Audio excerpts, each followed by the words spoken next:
Back to Godhead featured Krishna, the reservoir of pleasure. Back to Godhead, October 1976. How can we find pleasure that lasts? A talk by His Divine Grace A.C. Bhaktivedanta Swami Prabhupada. Krishna, this sound is transcendental. Krishna means the highest pleasure. Each of us, every living being, seeks pleasure. But we do not know how to seek pleasure perfectly. With the materialistic concept of life, we are frustrated at every step in satisfying our desire for pleasure, because we have no information regarding the real level on which to have real pleasure. For the last few weeks we have been learning that we are not this body, we are consciousness. Not exactly consciousness, for consciousness is actually the symptom of our real identity. We are pure soul, now merged within this material body. Modern material science lays no stress on this, therefore, the scientists are sometimes misled in their understanding of spirit soul. But spirit soul is a fact, which anyone can understand by the presence of consciousness. Any child can understand that consciousness is the symptom of the spirit soul. Even after the destruction of this body, our consciousness is not destroyed. Rather, our consciousness is transferred to another type of body and again makes us aware of the material conception of life. That is also described in the Bhagavad Gita. At the time of death, if our consciousness is pure, we can be sure that our next life will not be material, our next life will be spiritual. If our consciousness is not pure at the point of death, then, after leaving this body, we shall have to take another material body. That is the process which is going on. That is nature's law. The material body has two divisions, the subtle body and the gross body. Just as we may cover ourselves with a shirt and coat, so the pure soul is covered by the shirt and coat of the subtle and gross bodies. Our bones, blood, flesh, and our different senses, like our eyes, ears, and skin, make up our gross body, and our mind, intelligence, and false ego make up our subtle body. False ego means the misconception that I am matter, that I am a product of this material world. This misconception makes me localized. For example, because I have taken my birth in India, I think myself Indian. Because I have taken my birth in America, I think myself American. But, as pure soul, I am neither Indian nor American. I am pure soul. These others are designations. American, or Indian, or German, or Englishman, cat or dog, or bee or bat, man or wife, all these are designations. In spiritual consciousness we become free from all such designations. That freedom is achieved when we are constantly in touch with the Supreme Spirit, Krishna. The International Society for Krishna Consciousness is simply intended to keep us in constant touch with Krishna. Krishna can be in constant companionship with us because he is omnipotent. Therefore, he can be fully in touch with us by his words. His words and he are not different. That is omnipotence. Omnipotence means that everything relating to him has the same potency. For example, here in this material world, if we are thirsty and we want water, simply repeating water, water, water, water, will not satisfy our thirst, because this word does not have the same potency as water itself. We require the water in substance. Then our thirst will be satisfied. But in the transcendental, absolute world, there is no such difference. Krishna's name, Krishna's quality, Krishna's word, everything is Krishna and provides the same satisfaction. Some people argue that Arjuna was talking with Krishna because Krishna was present before him, whereas in my case Krishna is not present, so how can I get directions? But that is not a fact. Krishna is present by his words, the Bhagavad Gita. In India, when we speak on the Bhagavad Gita or Srimad Bhagavatam, we regularly perform worship with flowers, or with other paraphernalia, as is required for worshipping. In the Sikh religion also, although they have no form of the deity, they worship the book Grantha Sahib. Perhaps some of you are acquainted with this Sikh community. They worship this Grantha. Similarly, the Muslims worship the Quran. Similarly, in the Christian world, the Bible is worshipped. It is a fact that Lord Jesus Christ is present by his words. Krishna is also present by his words. These personalities, either God or the Son of God, who come from the transcendental world, keep their transcendental identities without being contaminated by the material world. That is their omnipotence. We are in the habit of saying that God is omnipotent. Omnipotence means that he is not different from his name, from his quality, from his pastimes, from his instruction. Therefore, the discussion of Bhagavad Gita is as good as discussion with Krishna himself. Krishna is seated in your heart, and in my heart too.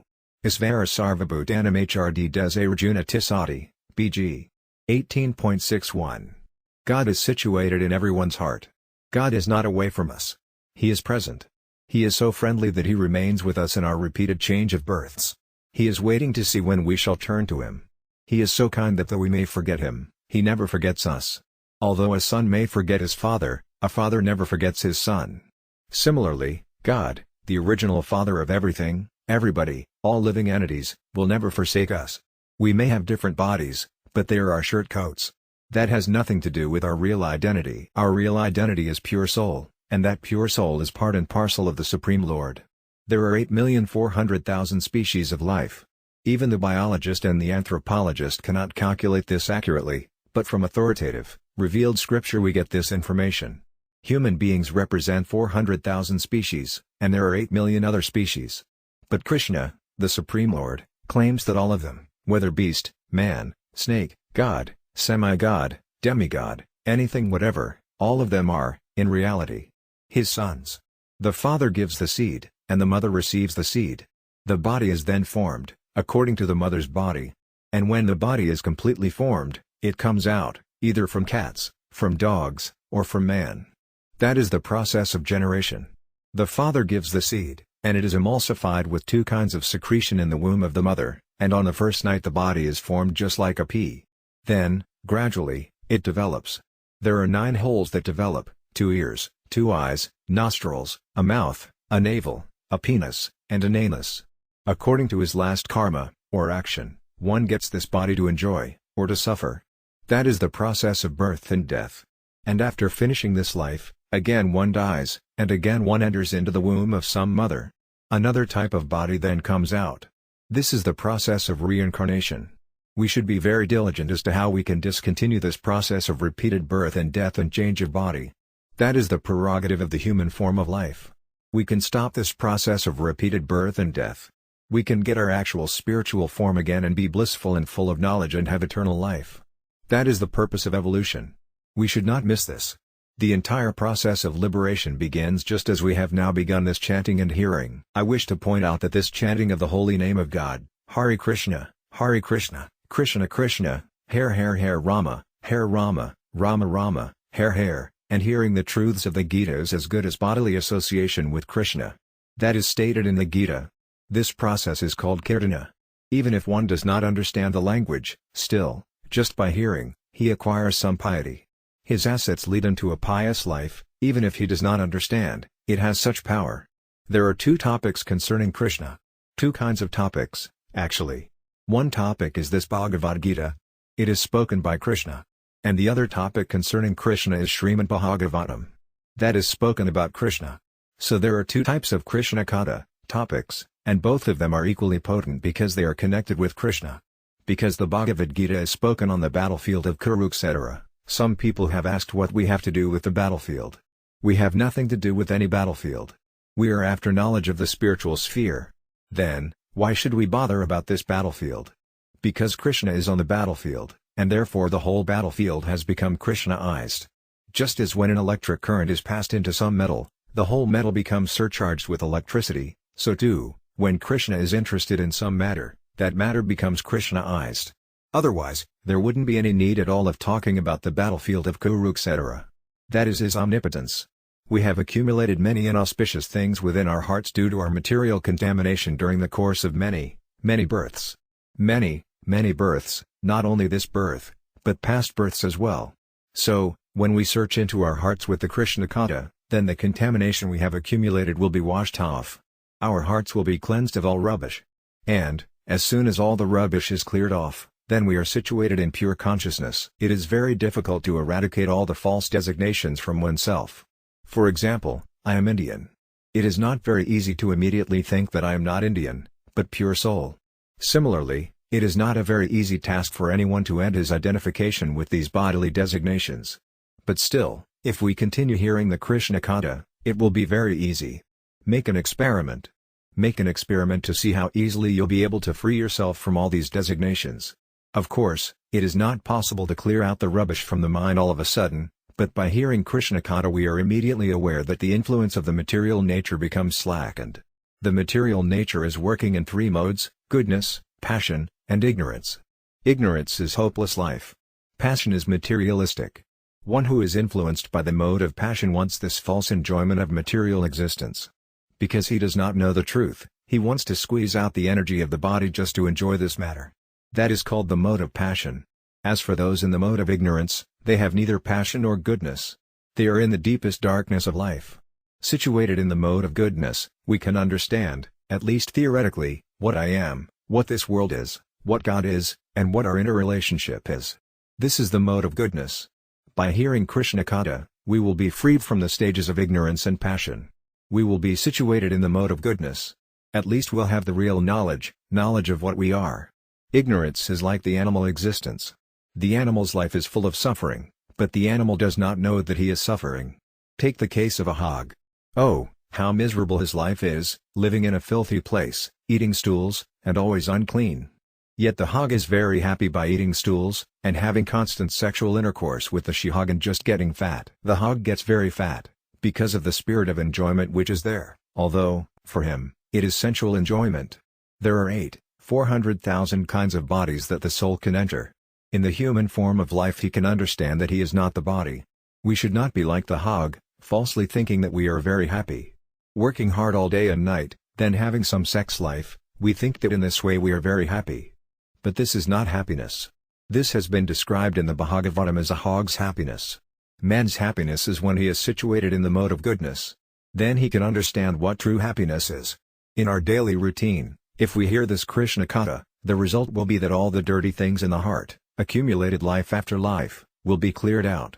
As a matter of fact, we will see that we are no longer in ignorance or in passion, but are situated in the mode of goodness. What is that position? We will find ourselves joyful in every circumstance of life. We will never feel morose.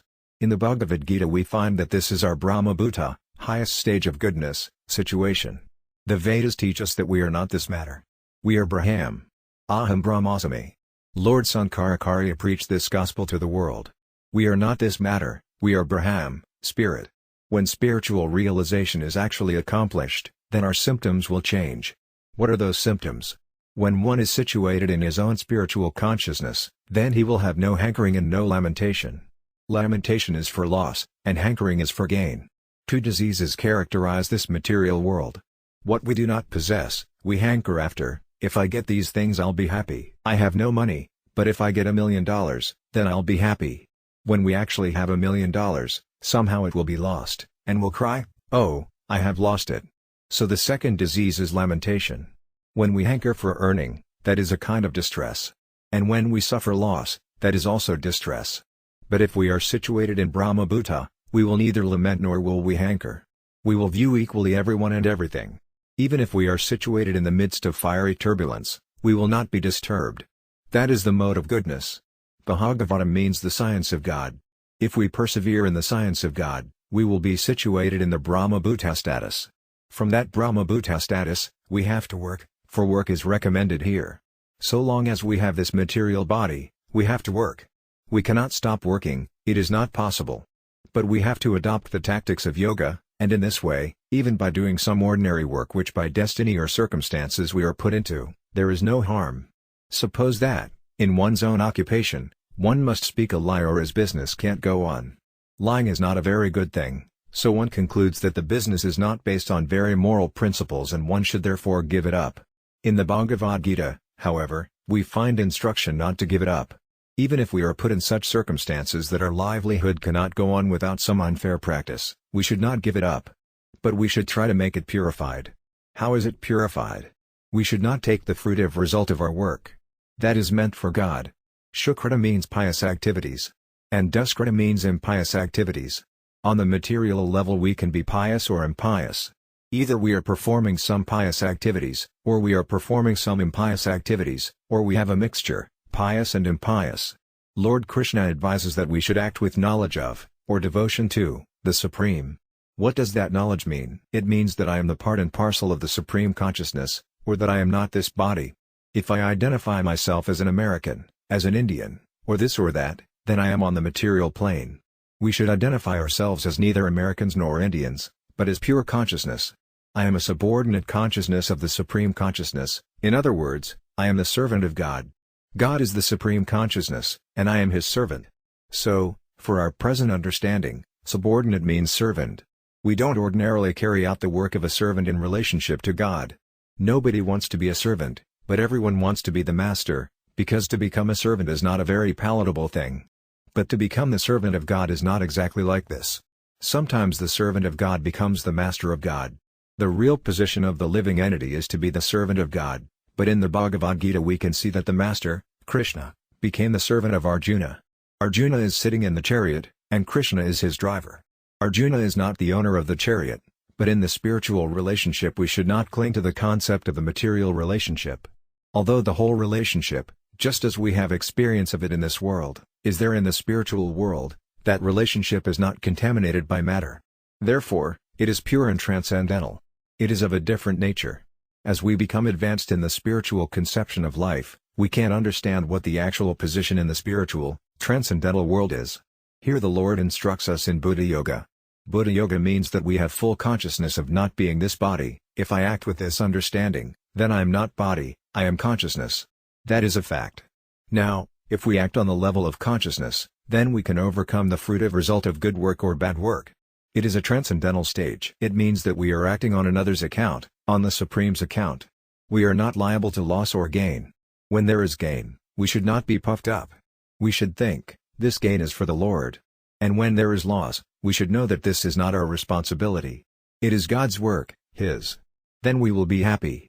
This we have to practice, everything on account of the Supreme. This transcendental nature we have to develop. This is the trick of doing work under these present circumstances. As soon as we work on the level of bodily consciousness, we become bound by the reaction of our work. But when we work through spiritual consciousness, we are not bound either by pious activities or by vicious activities. That is the technique. Manasana, this word is very significant. Manasi means thoughtful. Unless one is thoughtful, he cannot understand that he is not this body. But if one is a little thoughtful he can understand, oh, I am not this body. I am consciousness. Sometimes, in our leisure time, we can see, oh, this is my finger, and this is my hand. This is my ear, and this is my nose. Everything is mine, but what am I? What am I? I am feeling that this is mine, and that I am. Simply a little thought is required. Everything is mine, my eyes, my finger, my hand. My, and what is the I? The I is that consciousness, in which I am thinking, this is mine. Now, if I am not this body, then why should I act for this body? I should act for myself. Then, how can I work for myself? What is my position? I am consciousness. But what kind of consciousness? Subordinate consciousness, I am part of the Supreme Consciousness. Then, what will my activities be? My activities will be under the guidance of the Supreme Consciousness, just as in the office, the managing director is the Supreme Consciousness. For example, in the office everyone is working under the direction of the manager, therefore, they have no responsibility. They have only to discharge their duties. Either pious or impious duties, never mind. In the military line, too, the order of the captain or the commander is there. The soldier has to execute it. He does not consider whether it is pious or impious. That does not matter. He simply has to act, then he is a real soldier. He acts in that way and he gets his reward. He gets title and honor.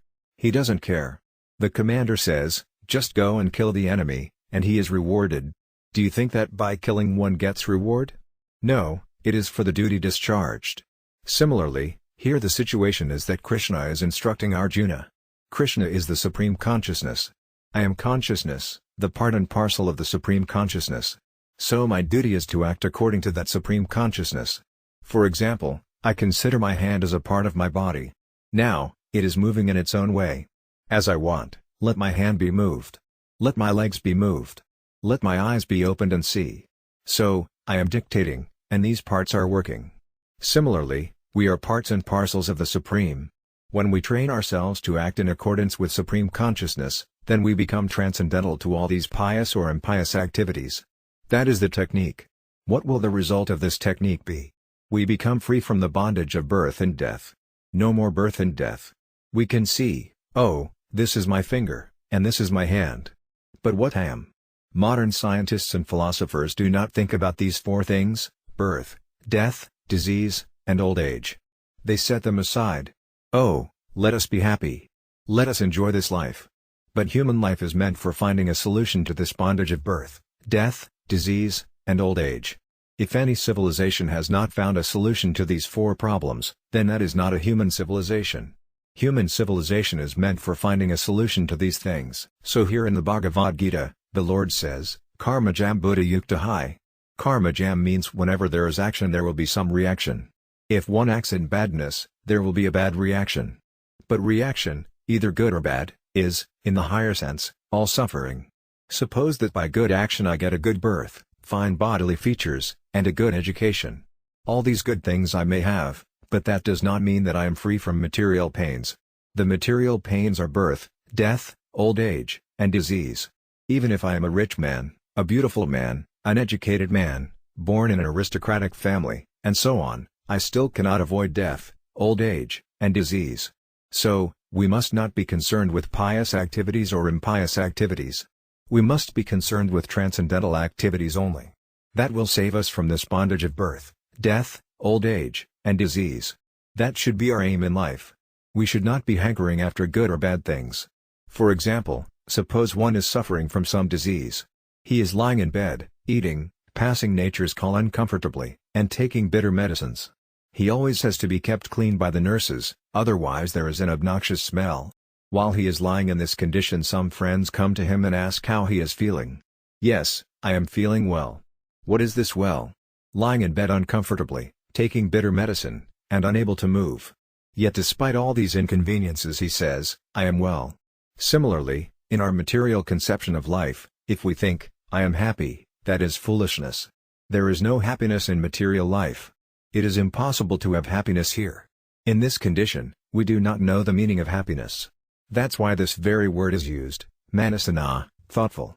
We seek happiness by some extraneous, artificial means, but how long does it last? It will not endure. We again come back to sorrow. Suppose, by intoxication, we feel happy. That is not our actual happiness. Suppose I am made unconscious by chloroform, and I don't feel the pain of an operation. That does not mean that I am not having an operation. This is artificial. Real pleasure, real life, exists. As Sri Krishna commands in the Bhagavad Gita, the thoughtful give up the reaction of work, being situated on the level of pure consciousness. The result is that this bondage of birth and death, disease, and old age comes to an end. This end is in union with the true identity, Krishna, the reservoir of pleasure and eternal bliss. There, indeed, is the true happiness for which we are intended.